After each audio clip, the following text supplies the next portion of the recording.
मुस्लिम सेवा संघ तर्फे बोदवड तहसीलदार साहेबांना निवेदन देण्यात आले। आय लव्ह मोहम्मद लिहल्ल्या प्रकरणी कानपूर येथील केलेल्या कारवाईचा निषेध यावेळी करण्यात आला। भारतीय संविधानानुसार देशातील प्रत्येक व्यक्तीला आपल्या धर्माचे व श्रद्धेचे पालन करण्याचा अधिकार आहे।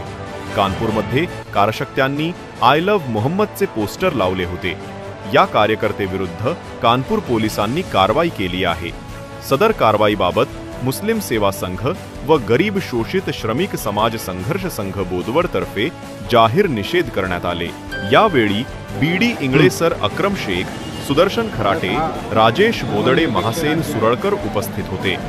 प्रत्येकाला आपल्या धर्मानुसार पालन करणे आणि श्रद्धेचे पालन करणे प्रत्येकाचा अधिकार आहे। ज्याप्रमाणे हिंदूला हिंदू देवदेवतांचा पूजा अर्चा करण्याचा आणि मान सन्मान करण्याचा अधिकार आहे, त्याचप्रमाणे मुस्लिम, ख्रिश्चन, बौद्ध, ईसाई यांना सर्वांना देखील आपल्या धर्माचा आणि ज्यांच्यावर आपली श्रद्धा आहे त्यांच्या पूजा अर्चा करण्याचा अधिकार आहे। त्याचप्रमाणे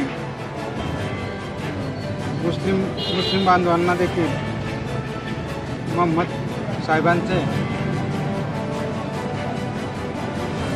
श्रद्धेचं पालन करण्याचा आणि आय लव्ह यू म्हणण्याचा अधिकार आहे आणि तो अधिकार कोणी हिरवून घेऊ शकत नाही। भारत हे धर्मनिरपेक्ष आणि समाजवादी देश आहे, त्याचं पालन सर्वांनी केलं पाहिजे आणि सर्वांनी परस्परांचा आदर केला पाहिजे।